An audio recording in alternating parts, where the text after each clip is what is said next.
Hi, I'm Michael Killen. This is the Killen Report. I'm going to interview a woman who owns an important gallery in Menlo Park, California. Her name is Katharina Powers. I'm going to ask her for insights on how the owner of a gallery thinks about art, artists, and other topics that may interest you. Also, I'm going to announce that I will take part in an exhibit in San Francisco, and then I'm also going to announce that I'm working on what one might call the Stanford Painting. Katharina, Yes. it is lovely to see you again. Thank you for coming here tonight. Thank you for the invitation, Michael. So your gallery is on Santa Cruz Avenue in Menlo Park, California.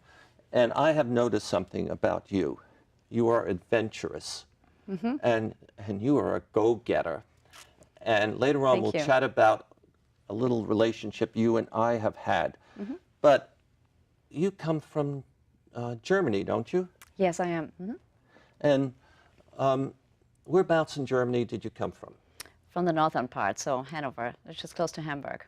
Sure. And there are some Americans that have a lot of knowledge of Hanover because every year they, as you know, they put on the Hanover Messe. Yeah, it's not the most interesting thing, but yes.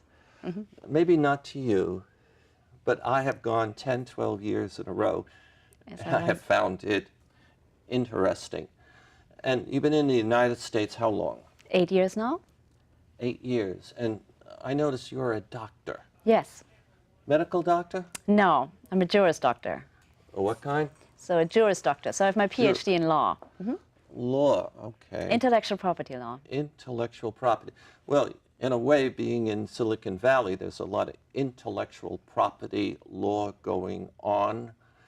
You would agree. Oh, exactly. So 25 years ago, I actually worked in Silicon Valley on Central Road in a law firm, practicing intellectual property law, because I wrote a comparison of German and the US intellectual property law, some pieces.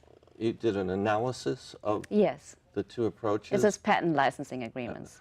Could you just say one difference or one thing in common between the American law and the German patent law? The big difference I was writing about is the treble damages you have in the United States. So when you willfully infringe a patent, you get treble damages here, and in Germany you just get away with some damage.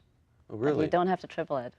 And that just reminds me, I once gave a speech to a group of artists, and you know I'm, of course, an artist too. Right. And I started to talk about a little consulting project I had, and I was talking about prior art. And not a single artist knew what I was talking about. And they were all saying, well, you're talking about the arts in the Lascaux caves and the caveman artists, prior art? No. Okay, so when did you open your gallery in Menlo Park? 1.5 years ago. 1.5 years ago. And so, and you, as you mentioned a little while ago, you lived in California. I did live here 1995, 96, 97. So. And so you really have a good feel for what's going on in California, and you certainly have a good eye for art.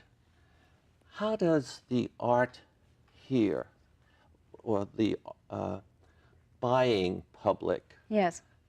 of art, compare to what you have seen in Deutschland? In Deutschland, I think you can say Europe for most of the part. I think it's the same, Germany or Europe, because we're all exposed to art from an early age on. We go to galleries or museums. We're always surrounded by art, so it's a natural way in dealing with art. And when you walk around in Europe somewhere, you look at art galleries, right? You look right and left and look at art, which is a part of growing up. And here in Silicon Valley, I realized that people actually walk past my gallery, so without looking to the left or to the right, which I'm not really used to. So my mission is to expose as many people here in Silicon Valley to art, because it's a beautiful thing and it's an important thing. And it has to do with intellectual, again. So because fine art is about intellectual content. And people don't really realize that when they think about art, they don't know the difference between fine art and art. And it's not of putting something just beautiful or pretty on your wall. It's so much more. And that's what I want to try to convey. So I want to agree with you.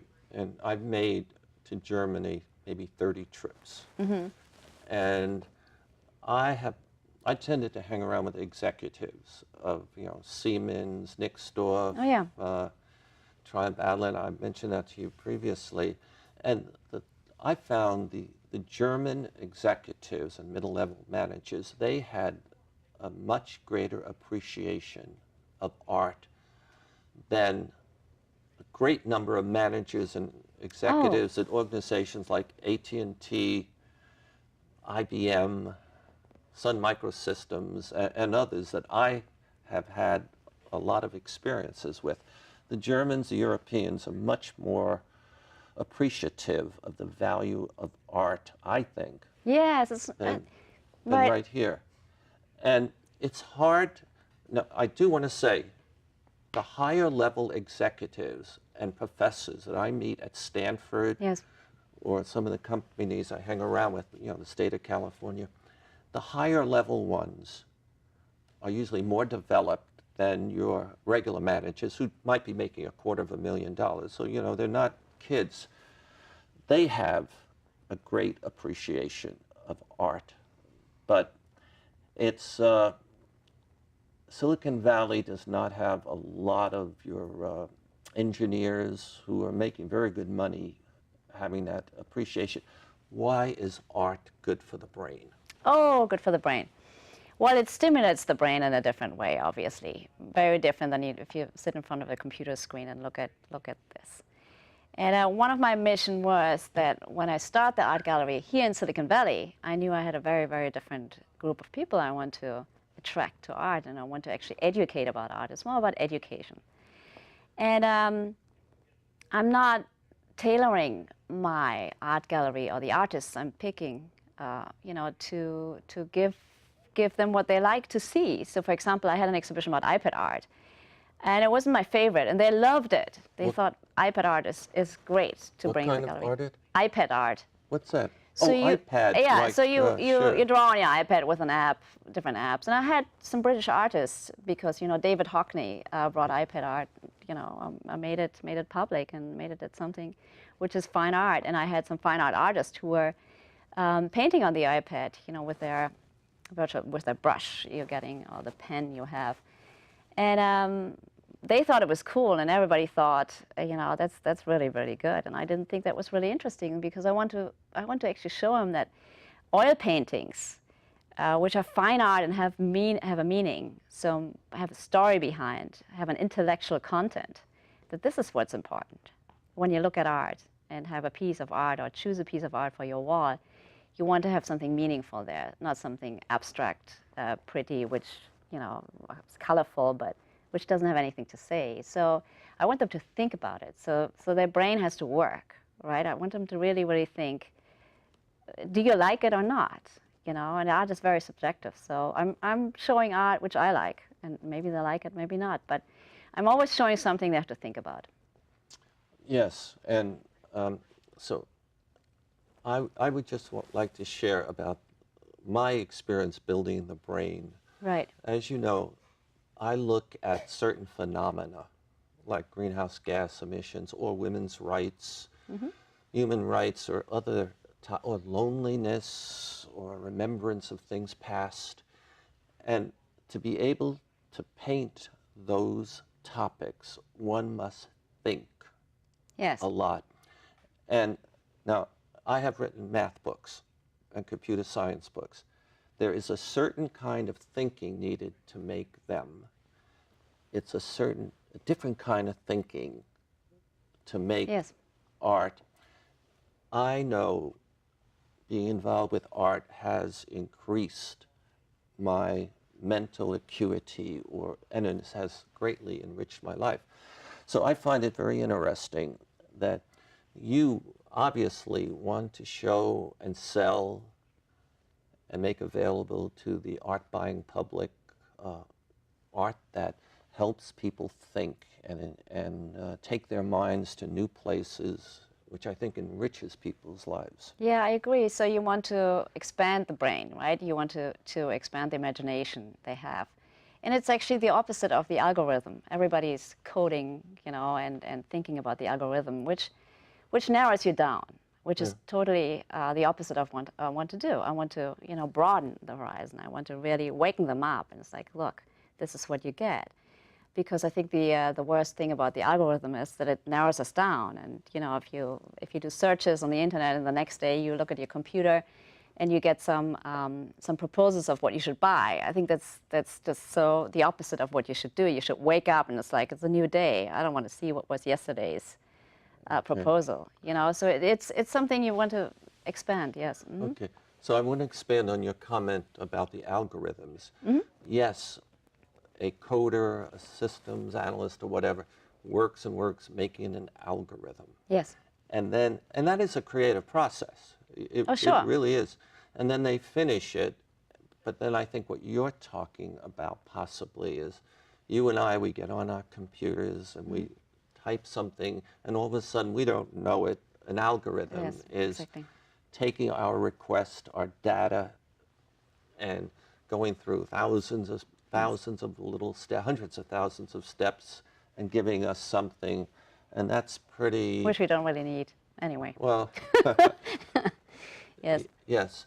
So now I'd like to ask you, you have your gallery, and you don't know this, but twice before I met you, I went into your gallery. Ah.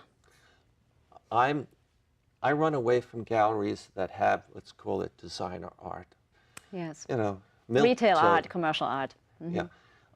And the first time I went into your gallery, I was impressed. I was really impressed. I hung around. You weren't there. There was a young lady that was very polite and very helpful. And I think she even said that you were working with artists from outside the United States. Yes. Maybe Japan, I think I remember. Maybe China. And some other places. And then I came back again because I was interested. It was about a month. Again, somebody else was watching the store.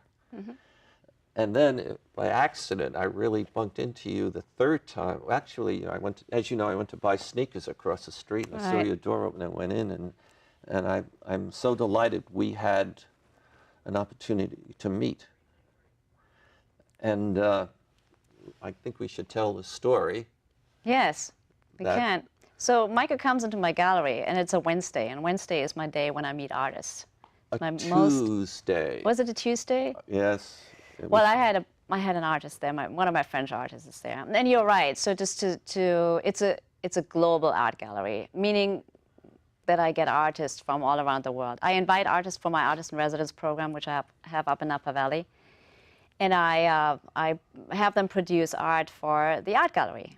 And what I tell my artists is like, you either do the exact opposite of what Silicon Valley wants, or you do have kind of a link to technology. And so I get the fresh artworks up from Napa Valley into my gallery, and so that's where I have my international input. And yeah, they're coming from all over the world. I think you see on Korean artists. Yes. Tell me more about your art residence program. You help underwrite artists to come from different parts? Yes, I invite the artists to come to Napa Valley, and for them, I think it's a great opportunity to get out of their environment where they used to paint or produce art, and then go somewhere totally different. And when you tell anybody in the world, come to California, of course everybody comes, because it's the most beautiful place, right?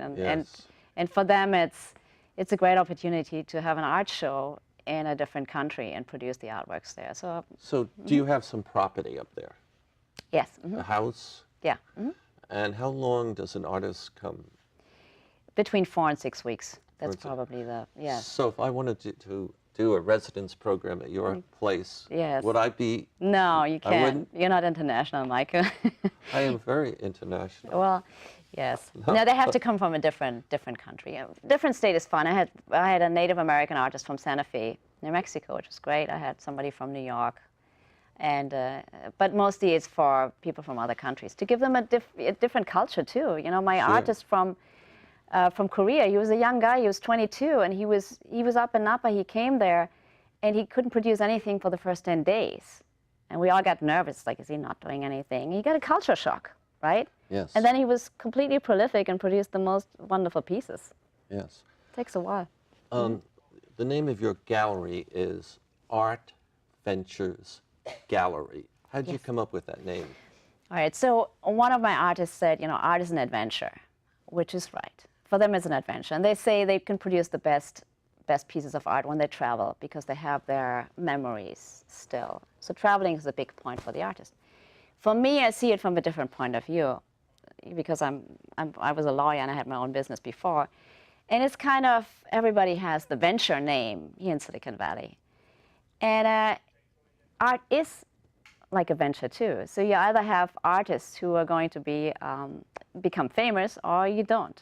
So it's kind of, you invest in an artist by inviting them to the United States to produce art.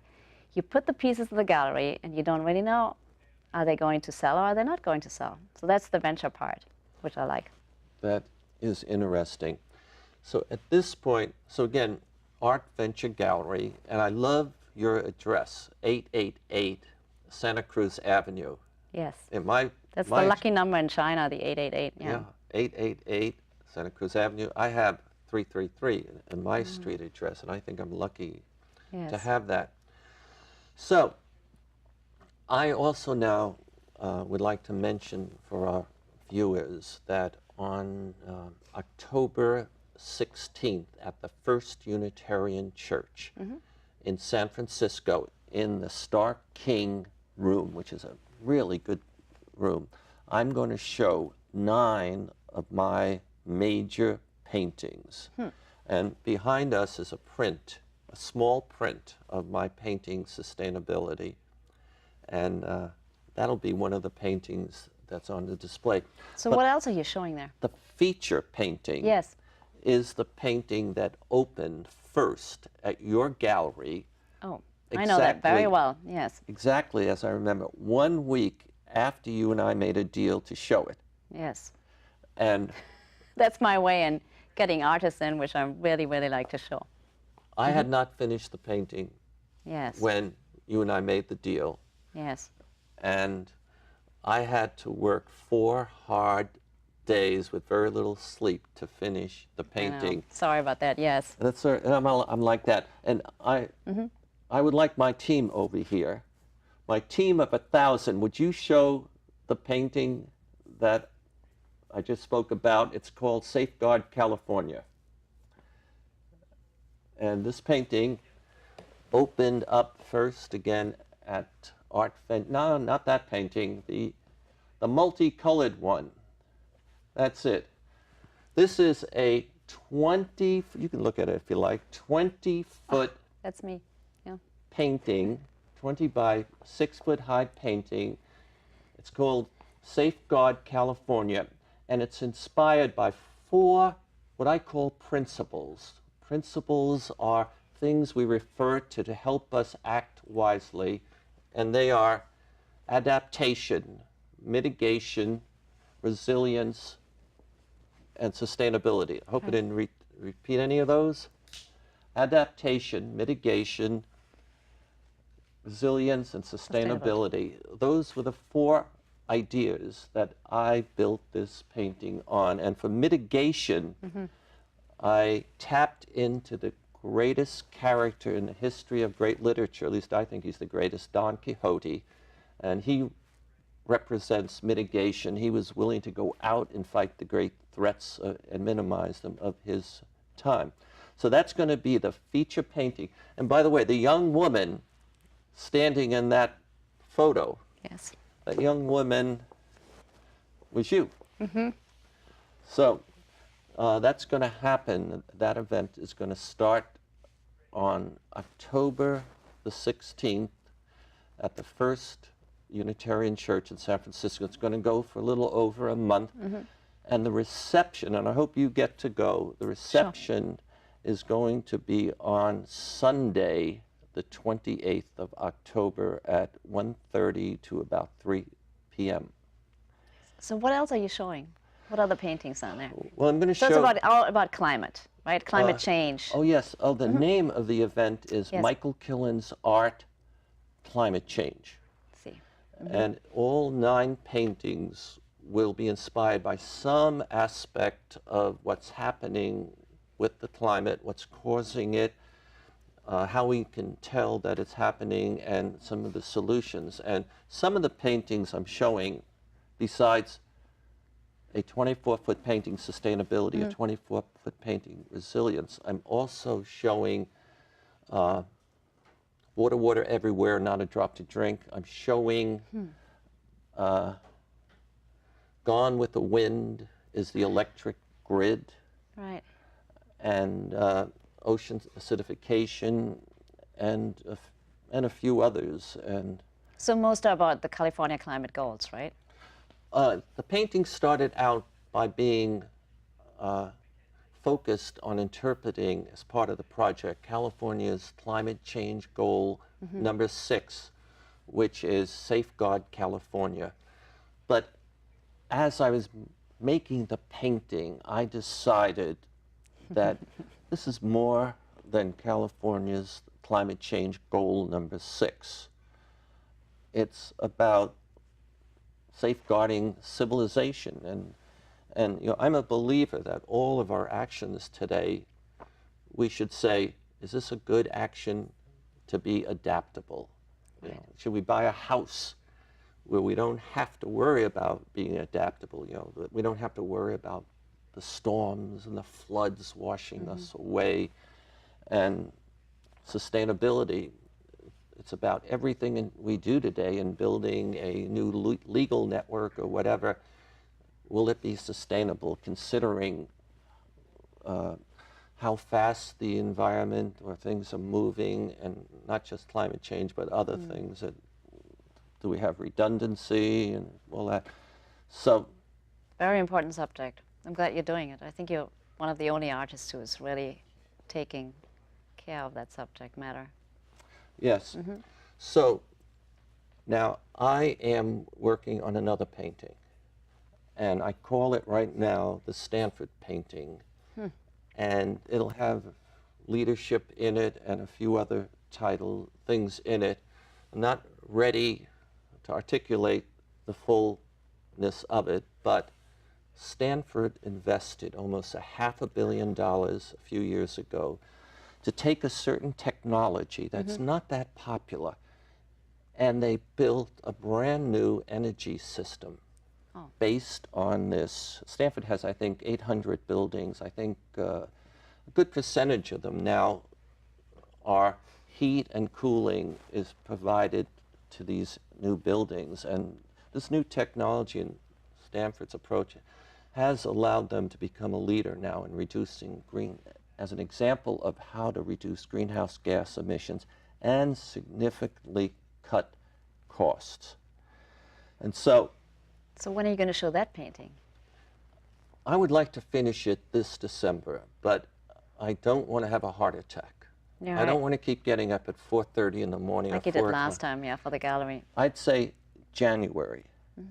And I'm hoping you, since I have so much respect for your gallery and how you think and how quickly you do things. And by the way, I have a team. That was very spontaneous, yes, I agree. I have a team that supports my activities.